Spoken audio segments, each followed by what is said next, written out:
Ladies and gentlemen, today I come to you humbled, excited, and honestly honored to do this episode today. Those good folks over there at DC Comics have finally done something, can't think of any other word besides right. And what they've done right is create a Batman movie for the 90th time. But this time, they created the best Batman movie you are ever going to see. And I'm going to give you 5 aspects of that film that makes it the greatest Batman film that I've ever seen. So without further ado, good morning, good evening, good night, whatever you like. My name is Norris, and I'm the host of Real Talkative TV. Everybody feel impressed when they meet me. He keep his shit tight, knitted very neatly. He move discreetly, it ain't no secret. Where your swag at? My shit right here. Alright, so like I said, this is arguably, and I'm only saying arguably out of respect for other people's opinions, but it's the best Batman movie I've ever seen. Here's why. First, the tone. This film is set year 2 Batman, meaning he's been Batman for 1 year prior to this movie, what we're viewing as viewers. So within that year, he's created this moniker of vengeance. Like, most people don't even call this man Batman. That alone is very unique. Is you have the criminal element that views him as this entity that's kind of, you know, he works with the police, but at the same time, he's his own thing. Like, you worry about the police and you worry about vengeance or Batman. And then the police view him as, you know, just like they always do, a vigilante who's pretty much just going out on his own, doing crime fighting, but they also try to twist it and say that he could also be the one committing said crimes and just using the whole police thing as a diversion so he could do his own thing with his own agenda. It's brilliant, honestly, in my opinion. It's always been that aspect in the Batman comics and the films, even the TV shows, but for them to properly do it in the big screen, on the big screen, and the way that they portrayed it so simply, just by giving him another name, Vengeance. It's just beautiful. So what does that have to do with the tone? Because his name and this moniker that he goes by is Vengeance, everything with him is personal. From the people he's fighting, the reason he's fighting these people, and how he fights these people. You're used to seeing Batman with all of this pretty good choreography when it comes to most fights, and then the other ones is more hilarious with the way he moves. You remember there were films he could barely even look to the left or right because his suit was so stiff. So the fighting always just seems to be unrealistic, to say the least. Well, in this film, you get a realistic, angry 23-year-old, it seems to be. Maybe he might be 25. But either way, mid-20-year-old, strong, rich, angry, out here whooping ass. And it's just like that. There are scenes that you've seen in the trailer, and you can just see by the way that he even holds his fist, the way that he's throwing these punches, the way that he gets hit himself, and the way he reacts to it. It's all very organic, and it just makes for a better film, and it gives you that tone of, this is a comic book movie, but it takes itself serious, as if it was a true detective story, or even just a drama itself, and it just so happens that this guy's walking around in a bat suit. Brilliant. Matt Reeves, you get a hat off to that one if I wore hats. The second thing that makes this the best Batman movie is the comic accuracy. And by accuracy, I mean, any of you who've ever read a Batman comic, you know things about Arkham, you know about the Waynes, you know about everything there is to know about Gotham City and Batman.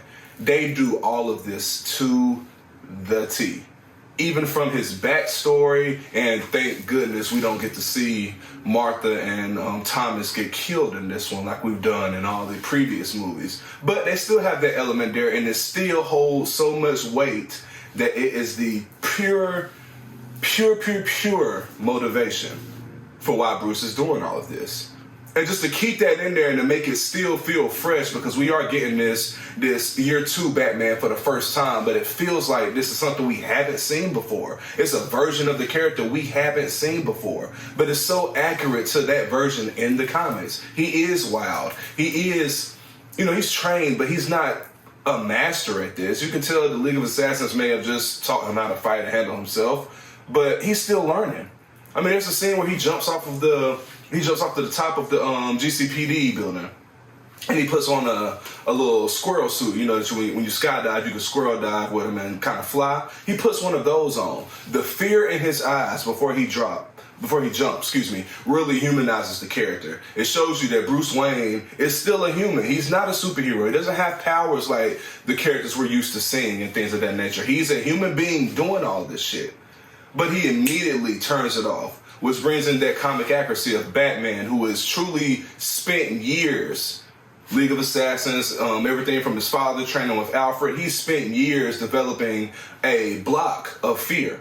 He doesn't accept fear in his life or in his mind at all. That's one of the brilliant things about Batman. That he has that much self-control. It's almost the level of like a monk or, you know, Buddha, something like that.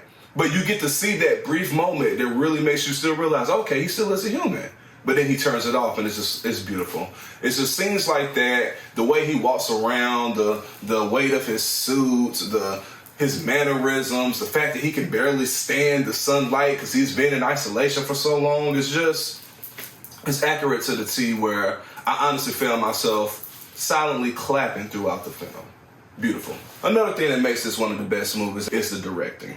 This is where Matt Reeves truly shines. So Matt Reeves directing, the style is, and I know you've all seen the Cloverfield movies, it still has that same style of, this is what things will look like if you, the audience member, were right here watching us film the movie.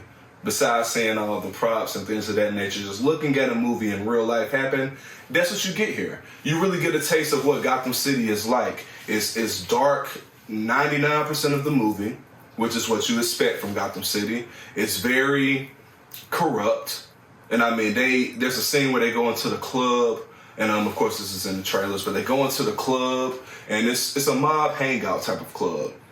But the people and the personalities who are there, I mean, judges, DAs, the entire DA's office, all of these people of high status and law-abiding citizens, the people who are supposed to uphold justice and things of that nature, they're clearly corrupt, and they don't hold back from that. But that's a hat off to the directing itself. Only because to think of that, to really want to put into the film, hey, let's really show them why Gotham needs a motherfucker running around in all black in a suit fighting people.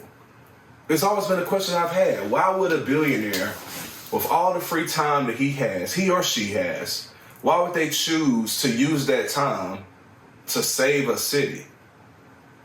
And it really clearly needs that in this film.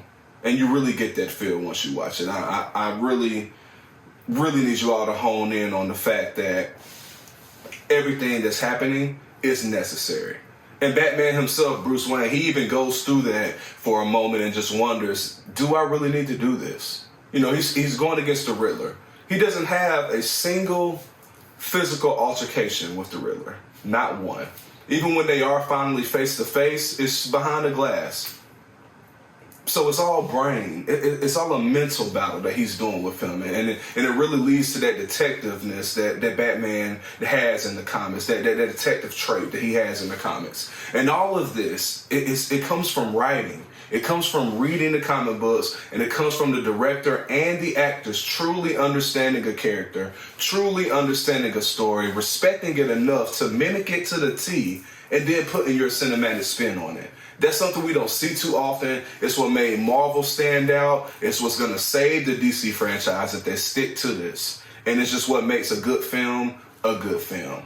So, you just heard me touch on it. The last final thing, number 5, that makes this the best Batman movie that I have ever seen is the acting.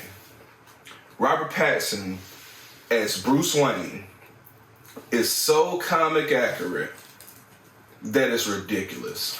And granted, you're only going to see Bruce Wayne about, how long are you in the movie? Maybe 25%? 25% of the movie you might see Bruce Wayne. Besides that, he looks like this. He's walking around in the Batman suit. Literally walking around in that shit, right?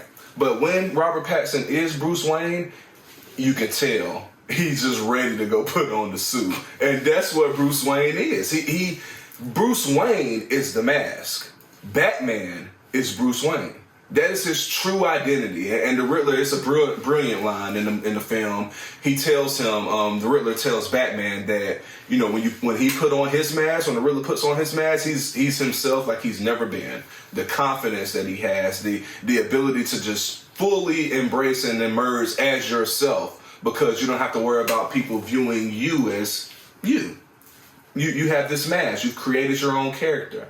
That's exactly what Batman is. That's why this billionaire orphan who pretty much doesn't know what to do with himself now, he's lost both his parents, has all the money in the world, and is just a scared little kid at this point, decides that he's going to be more.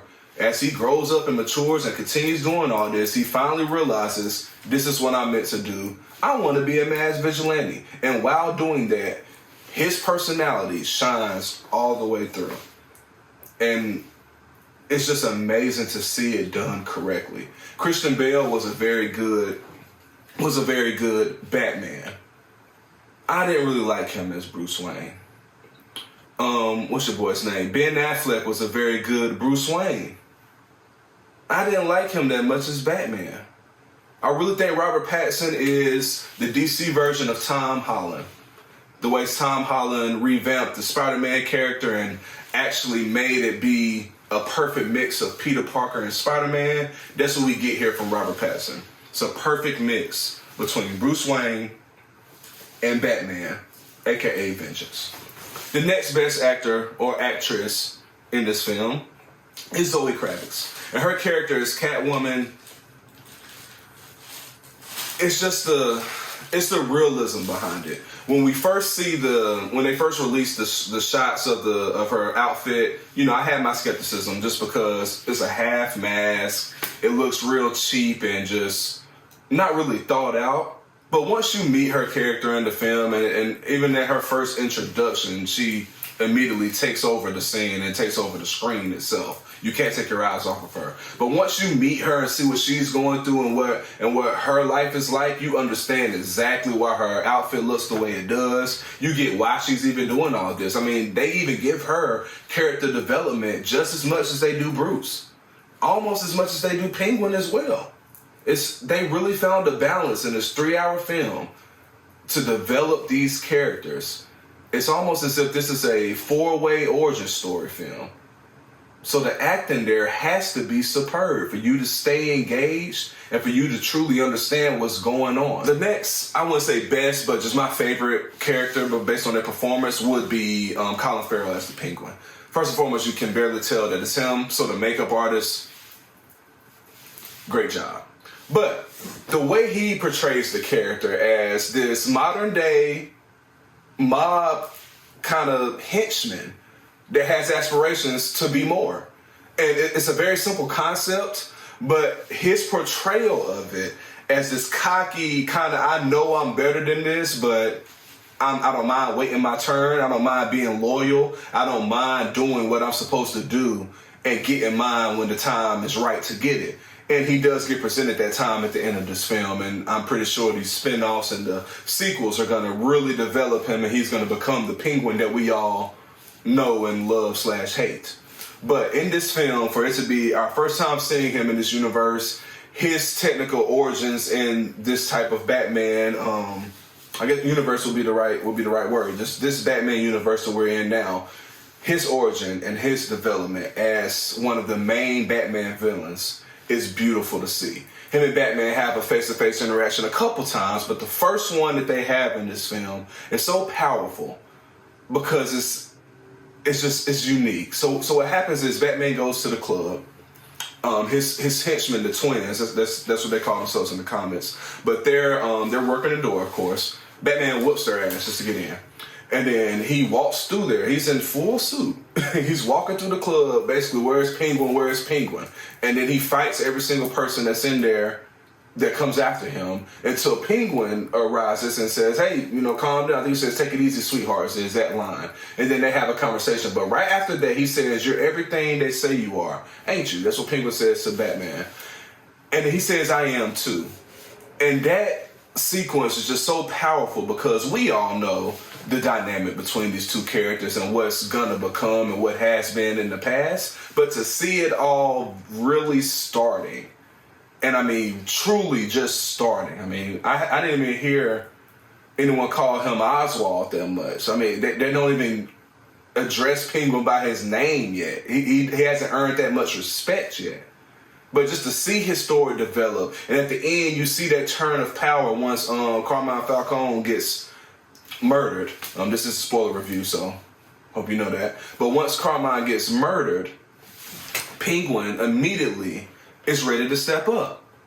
And he even wanted to kill Falcone just because they found out he was a snitch. Just to even further legitimize Penguin as a true threat, a true criminal, and the character that we're all used to and love. So I'm really excited to see where they take that. I'm really excited to see his development personally. Now, lastly, my last favorite character, I do like Alfred, but he's not going to get his own section just because he's not in the movie enough. But Andy Serkis, if you know anything about Andy Serkis, he's a great actor. And he does exactly what you need him to do in this film. It's perfect. But my last character that I'm going to speak on is the Riddler himself. And this is where one of my critiques come in, and I think it may be because I've seen the film twice, and the second time I got to really depict it. But the actor, he kind of goes over the top in certain lines that he's delivering. What I mean by over the top, you can tell he really wants to put on a good performance. In doing so, sometimes he just tries too hard.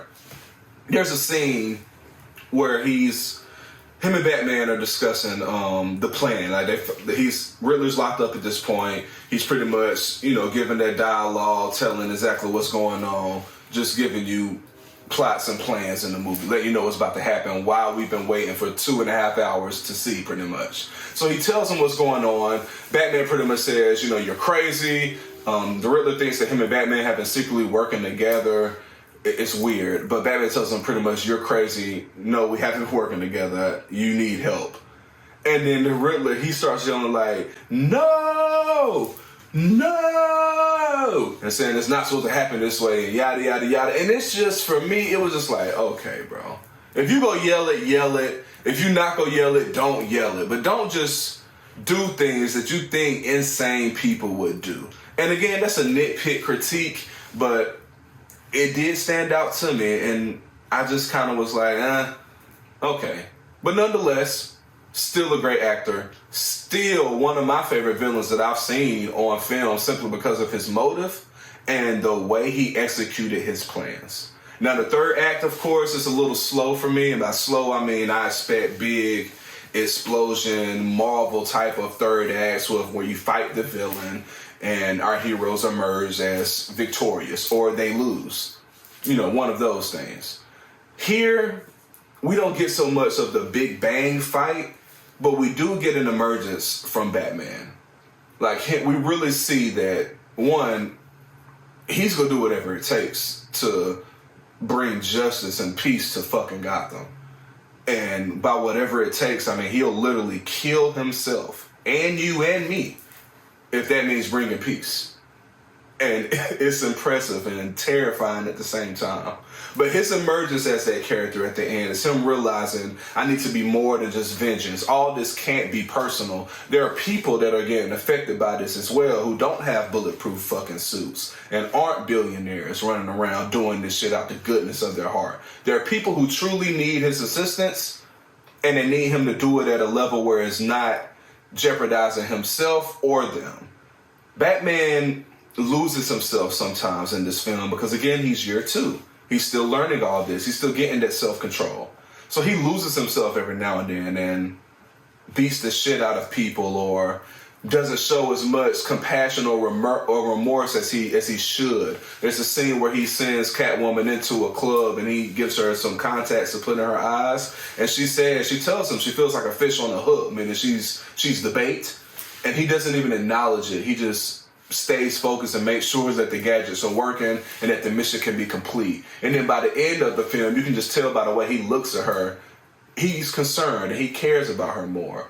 That development happens over these 3 hours of him whooping ass, solving riddles, and protecting Gotham. So all in all, those are the 5 reasons that I think and strongly believe and will argue to the T that this is the best Batman film created to this date.